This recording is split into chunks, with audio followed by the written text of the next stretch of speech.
आदरणीय किसान भाइयों, सादर प्रणाम, नमस्कार। इन पंजाब शुगर मिल में आपका बहुत बहुत स्वागत, हार्दिक अभिनंदन। आइए गन्ने की खेतीबाड़ी कार्यक्रम में हम आज चर्चा करेंगे। गन्ने में अधिक से अधिक पैदावार लेने के लिए गन्ने को कीट एवं बीमारियों से मुक्त रखना पड़ेगा। तो गन्ने के जो प्रमुख कीट के बारे में हम चर्चा करेंगे। गन्ने में एक ऐसा कीट जो गन्ने को काफ़ी नुकसान पहुंचाता है, आइए हम उस कीट के बारे में चर्चा करते हैं, जिसे अंग्रेजी में टॉप बोरर कहते हैं, चोटी बेधक के नाम से भी जाना जाता है।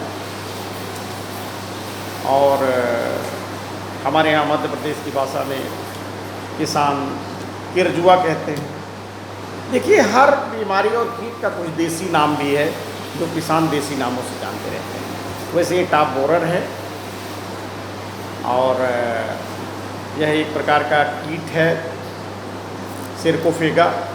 इसकी कई वैरायटियाँ प्रजातियाँ पाई जाती हैं। ट्राइकोराइजा नेविला के द्वारा जो है ये कीट जो है प्रकोप फैलाता है। अब आइए हम जानते हैं कि यह कीट अगर खेत में लगा हुआ है, इस कीट का लक्षण क्या है, पौधे पर क्या सिम्टम, क्या लक्षण। देखिए, कोई भी कीट के वेधन करने की क्षमता अलग अलग है। तो पौधों में जो लक्षण प्रकट होता है, उस लक्षण से ही हम ये जान सकते हैं कि कौन सा कीट लगा हुआ है। तो आइए टॉप बोरर की हम पहचान आपको बता दें।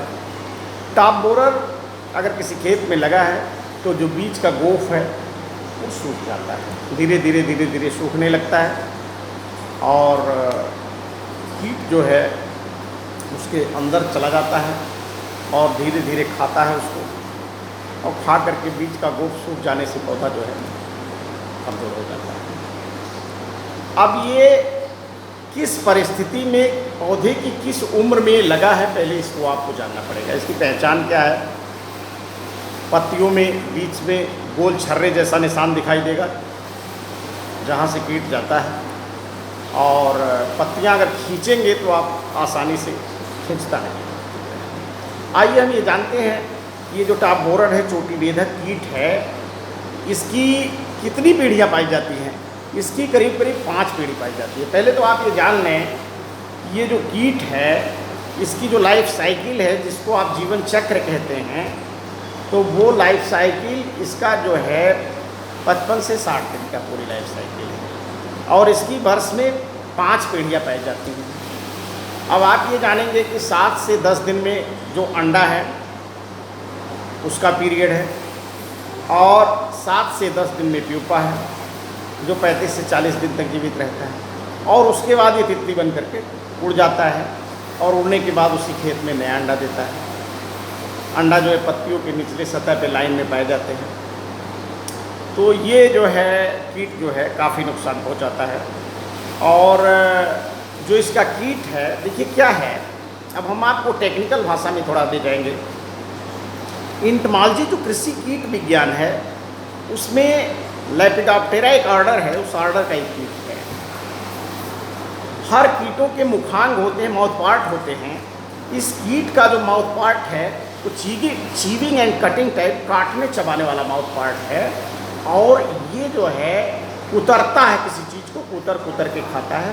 Chewing and cutting type mouth part, काटने चबाने वाले मुखांग, इसके पास काटने चबाने वाले मुखांग होते हैं। दूसरी चीज़ ये है, इंटमॉलजी में कीटों के अंदर जो रूपांतरण है, जिसको अंग्रेजी में आप मेटामॉर्फोसिस कहते हैं, तो रूपांतरण जो है कीटों में 2 तरह का होता है, कंप्लीट मेटामॉर्फोसिस और इनकम्प्लीट मेटामॉर्फोसिस।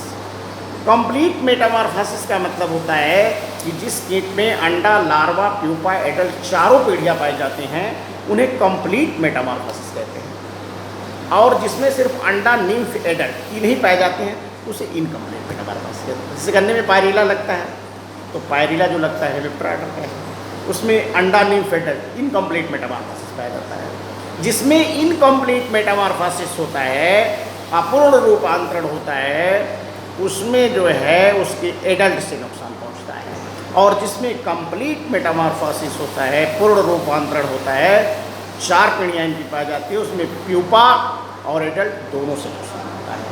तो किसान भाइयों, आपको ये बताना है कि ये जो टॉप बोरर है इसके प्यूपल स्टेज से ज़्यादा नुकसान है और एडल्ट से भी इसका नुकसान है। इसका प्यूपा ही खाता है, जिसका 30 से 35 से 40 दिन तक जो है प्यूपा ही इसका जीवित रहता है। तो ये उतरता है और उतर के किन्हीं चीज़ों को काट करके खाता है, काटने चबाने वाले होता है। ये इसकी पहचान है। अब इसकी आप पहचान देखिए, इस कीट को आप पहचानेंगे कैसे? जो इसके प्यूपल स्टेज है, इसको कैटरपिलर कहते हैं। कैटरपिलर के पतंगे चांदी के जैसे रंग का, बिल्कुल वाइट होता है, सफ़ेद रंग का। और इसका जो लार्वा जो होता है, जिसको आप प्यूपा कहते हैं, ये बिल्कुल सफ़ेद रंग का होता है और इसकी लंबाई 35 मिलीमीटर होती है, 35 मिलीमीटर लंबा होता है और बिल्कुल सफ़ेद रंग का ये होता है। कभी कभी एटमॉस्फेयर की वजह से कहीं कहीं पीले या भूरे रंग के भी ये पाए जाते हैं, वातावरण का असर इनके ऊपर भी पड़ता है। अच्छा, अब आप देखेंगे कि इनका फर्स्ट स्टेज कब चलता है। इनका जो फर्स्ट स्टेज है, ये पहली पीढ़ी इनकी फरवरी में दिखाई देती है। देखिए किसान भाइयों, आपको बताना है कि टेम्परेचर की वजह से इनकी हैचिंग के पीरियड 10-15 दिन आगे पीछे हो सकता है। तो ये पहली पीढ़ी इनकी फरवरी से दिखाई शुरू हो जाती है, दूसरी पीढ़ी इनकी अप्रैल में, तीसरी पीढ़ी इनकी जून में, चौथी पीढ़ी इनकी अगस्त में और पाँचवीं पीढ़ी इनकी सितंबर में दिखाई पड़ती है। और ये गन्ने को काफ़ी नुकसान पहुंचाते हैं। अगर आपके खेत में लगते हैं तो इनका नियंत्रण आपको करना चाहिए। तो आपने इनका सिम्टम देखा, इनके हैचिंग का पीरियड देखा।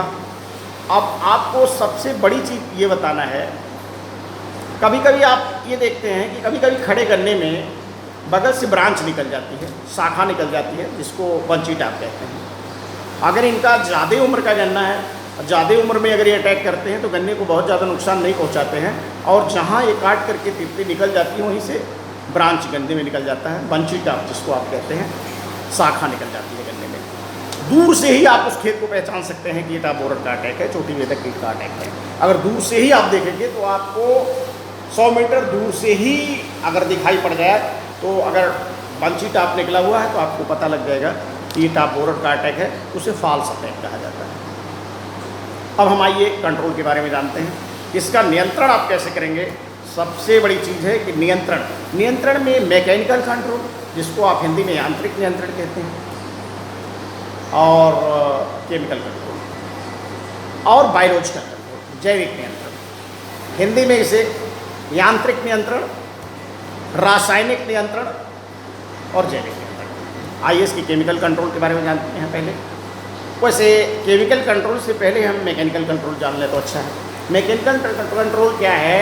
अगर ये पहली पीढ़ी इसकी लगी हुई है तो आप गन्ने के पौधे को नीचे से काट लें और वो काट करके आप हटा लें और उसको आप नष्ट कर दें। वहाँ खेत के आसपास न फेंकें, उसको आप घर पे ले जाएं, पशुओं को चारे में उसको आप खिला सकते हैं। ये बीमारी नहीं, कीट है, उसको आप घर पे ले जाएं और पशुओं को चारे में खिला दें, जिससे इसका जो आगे हैचिंग पीरियड है, जो एक मादा 200-250 अंडा देती है और इसका जनरेशन आगे बढ़ता है, वो हो जाएगा। और मैकेनिकल कंट्रोल कर लीजिए, कंट्रोल हो जाएगा।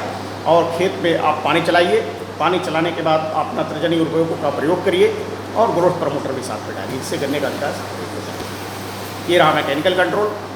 अब आपको हम बताएंगे केमिकल कंट्रोल। देखिए केमिकल कंट्रोल में आप फर्टेरा भी डाल सकते हैं।